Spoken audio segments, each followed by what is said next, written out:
رحمان رحیم. موضوع بعدتان ابزارها و تنظیمات یا برش میگیم tools and setting، یعنی ابزارها و تنظیمات. اما ابزارها و تنظیماتی که شما در جریان کار کردن همراه با کامپیوترهایتان حتما به اونا نیاز پیدا میکنید و چیزهایی که در او موضوعات شامل هسته ابزارها و تنظیمات این چیزهایی هستن که در این پایین براتون لیست کردیم. دانه دانه این قسم پیش میریم. اولین چیزی که برای ما گفته use help in Windows، یعنی که استفاده کردن از help در ویندوز. ایره به خاطر از این گفتگی است که فرضاً شما در ویندوزتان کار کرده هستین و با یک مشکلی مواجه میشین. البته این چیزی را که در سیلاب استان آوردگی است کمی مربوط به ویندوزهای سابقه است یا کمی موضوع بسیار سابقه است. چون فعلا اگر کسی در ویندوزش مشکل پیدا بکنه یا در کامپیوترش یا در کل ویندوز مشکل پیدا بکنه، میره در طرف هوش مصنوعی. خود اینمی هلپی را که برای ما در اینجا آوردگی است یک موضوع بسیار سابقه است که در سابق مثلا کاربرد داشته. در سابق طوری بوده که استفاده از هلپ در ویندوز ها با صورت آفلاین بوده. خود هلپ چی است؟ یک ابزاری است در ویندوز هایتان به نام get help که شما میرین به صورت آنلاین یا به صورت اینترنتی از این شما کمک میگیرین. مثلا یک موضوعی مشکل براتون پیدا میشه یا نمیفهمین چه قسمی کار میکنه، میرین از این همی هلپ اونموجه کمک میگیرین، موضوع را نوشته میکنین. مقالات خود شرکت مایکروسافت داخل از این نوشته کرده و قرار داده، اونم مقالات براتون میآید و شما اونمو را بازش میکنین و براتون راهنمایی کرده است. شما از این میتونین استفاده بکنین که فعلا کسی اونقدر از این استفاده نمیکنه. مردم بیشتر به طرف هوش مصنوعی روی آوردن. اگر شما مثلا چت جی پی تی رو نداشته باشین، هوش مصنوعی خود زیاد است. یکی از آنها معروف ترینش چت جی پی تی است دیگه. هوش های مصنوعی زیاد است. اگر این را نداشته باشین، خود ویندوز 10 ویندوز 11 در داخل خود یک هوش مصنوعی به نام کوپایلوت، هوش مصنوعی پیشورد در داخل خود داره که به صورت آنلاین اگر شما اینترنت داشته باشین میتونید از این استفاده بکنید. شاید به اندازه چت جی پی تی هوشمند نباشه، اما میتونه مشکلاتی که مربوط به ویندوز باشه، مشکلات خیلی زیادی را حل بکنه که روز به روز این کوپایلوت شرکت مایکروسافت سرش کار کرده است تا ای که هوشمندترش بکنه. و موضوع بعدی که در قسمت تولز اند ستینگ است دیدن مشخصات سیستمتان، واچ د سیستم پراپرتیز یا دیدن مشخصات سیستمتان. خب این به چی استفاده میشه که فرضاً شما میخواین کامپیوترتان مشخصات سخت افزاری و یا نرم افزاریش ببینید. فرض کنید که شما یک کامپیوتر جدید خریدین، میخواین ببینید که رمش چقدر است، حافظه چقدر است یا پروسسورش کدام نوع است، چقدر سرعت داره. شما از این استفاده میکنید که یک چیزی کاملا کاربردی است. به خاطر از این ساده ترین کار برین در دیس پی سی، روی از این راست کلیک بکنین، در اینجا بیاین در قسمت پراپرتیز. از قسمت پراپرتیز کاری که شما باید بکنین در اینجا براتون نمایش میده همه چیزا، اونم مشخصات سیستمتان نمایش میده. در قسمت بالا آمده است استوریج یا اونم حافظش 477 جی بی، 240 جی بی از 477 جی بیش استفاده شده، یعنی 240 جی بیش استفاده شده از 477 جی بی. گرافیک کارت یا کارت گرافیک که بیشتر در کارهای گرافیکی استفاده میشه 128 ام بی که اونقدر گرافیک بالایی نیست که بیشتر گرافیک از این به صورت شیر است. اگر شما کارهای گرافیکی میکنین مثل ادیت عکس ویدیو، باز میتونین شما از گرافیک های استفاده بکنید. کامپیوترهایی که با صورت دیدیکیت یا گرافیک های اختصاصی خودش یک چپ جداگانه داره از اونا خریداری بکنید. و 16 جی بی رم داره، اینستال رم 16 جی بی و این قسمت پروسسورش 11 بعد از تی اچ یعنی نسل 11 جن که گفته یعنی جنریشن نسل 11. انتل یعنی شرکت انتل، ساخت شرکت انتل است. کورای 5 باز دوباره 11 آمده یعنی نسل چی 11. 240 گیگاهرتز سرعتش است. و این شکل در پایین هم برای ما نشان داده دیوایس نیم، نام دستگاه که بیشتر در محیط شبکه استفاده میشه که این را خود ما تعیین میکنیم با کامپیوتر ما. این چیز نوشته است پروسسور 11 نسل 11، اونم چیزی که در قسمت بالا بود 16 جی بی رم، دیوایس آیدی دستگاه که بیشتر با این ما سر کار نداریم، مثل یک سریال نمبر یک چیز هست. و مشخصات ویندوزتان، مثلا شما میخواین بفهمید که ویندوزتان ویندوز چند است، کدام نسخه است، و همچنان ما وقتی که ویندوز را نصب میکنیم ادیشن ها داریم در ویندوز ما، مثلا پرو می باشه، استاندارد و هوم و این قسمی هستن.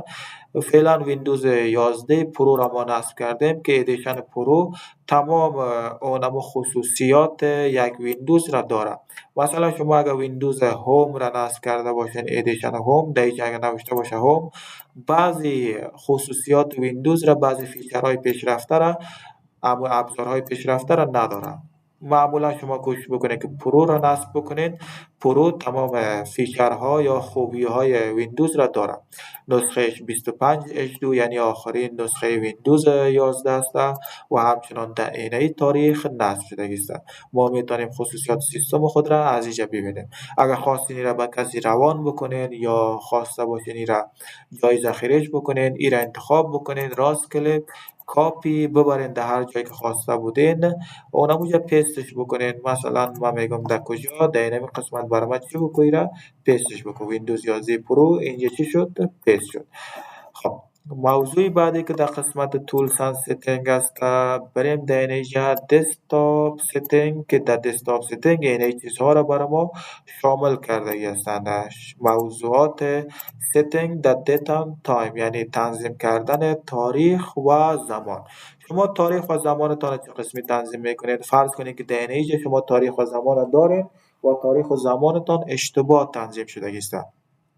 اگر این اشتباه تنظیم شده باشه، کامپیوترتان بعضی آپدیت ها رو نمیگیره، یا میخواین در یک سایت راجستر بکنین، ثبت نام بکنین، اگر شما تاریخ و زمانتان آپدیت نباشه اینجا نمیگیره، اونمو آپدیت ها رو نمیگیره. پس ما میتونیم اونمو تاریخ و زمان خود را بریم در قسمت استارت مینو ستینگ و ستینگ میریم در کجا، در تایم اند لنگویج. در قسمت تایم اند لنگویج که آمدیم در اینجا داریم دیت اند تایم یعنی تاریخ و زمان. ما از اینجا میتونیم تاریخ و زمان خود را چی بکنیم، تنظیمشان بکنیم.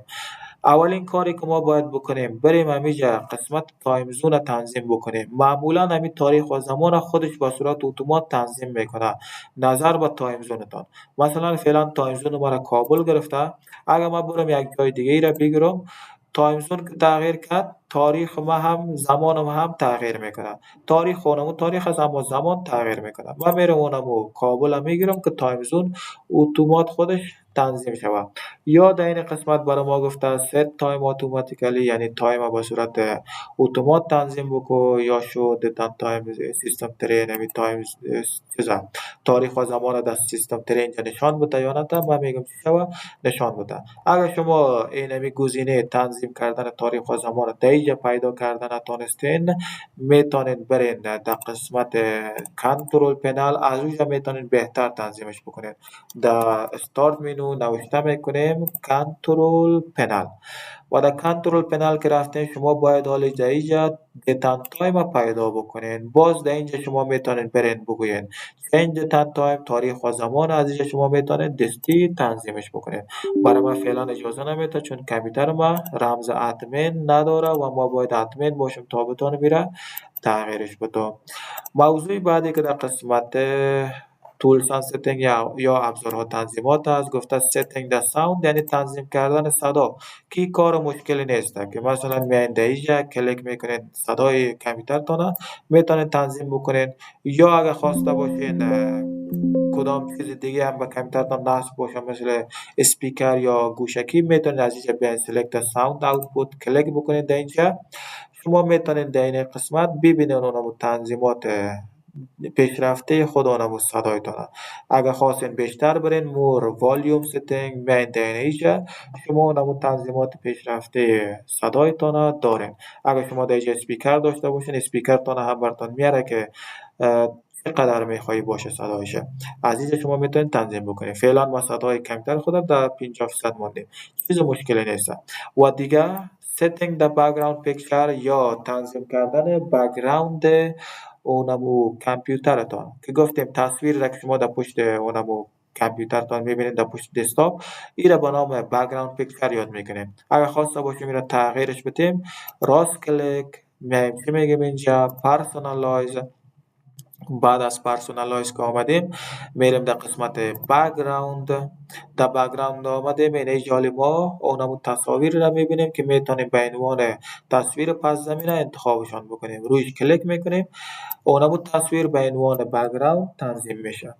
خب شما میتونید که تصاویر دلخواه از داخل خود کامپیوترتان، حافظه کامپیوترتان تنظیمش بکنید. در صورتی که اینجا گزینه پیکچر فعال باشه میرین براوز فوتوز، تصاویر را از داخل خود کامپیوترتان اینجا براتون نمایش میده، میرین انتخاب میکنین. میگم در درایو دی برو، بعد از درایو دی مثلا اینه تصویری که اینجا هست را به عنوان تصویر پس زمینه برای ما انتخابش بکن. حالی اونم تصویر به عنوان تصویر پس زمینه انتخاب شد.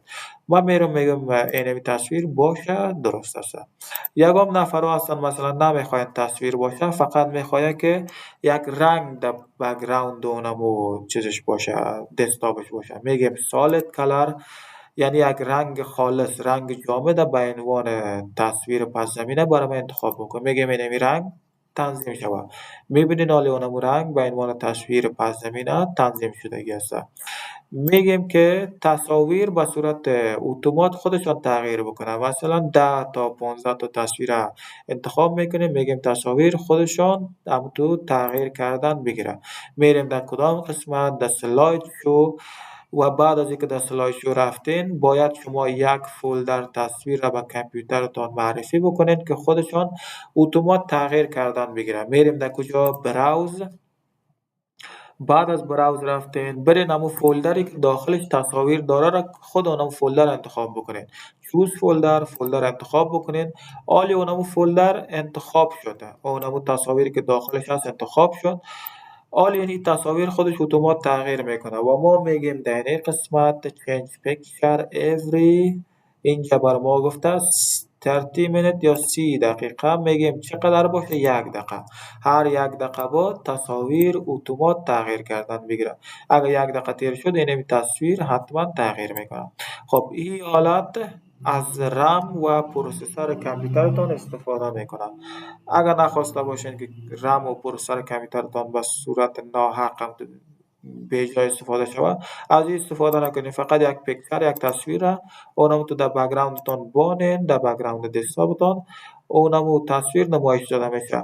خب تصاویر شما معمولا به خاطر از این تغییر میدین که دلتان نگیره یا ای که اونم تصاویر زیاد خسته کن نشه یا چشمتان به یک تصویر عادت نداره، یک تصویر دیگه را انتخاب میکنید. در اینجا برای ما گفتگی است choose a fit your desktop image، کدام حالت میخوایی برای اونم تصویر داشته باشی. مثلا تصویرت کوچک است، میگیم کاری بکن که در صفحه تنظیم شود. از این حالت ها میتونی استفاده بکنی. فیت استریچ که یعنی تصویر طوری شود که در اینمی دسکتاپ ما منظم شود. این قسمت ها یک چیز رنگ برای ما گرفت، ما میگیم که این حالت خوب نیست، اونم حالت اولش فیل یعنی کل صفحه من پر بکنه.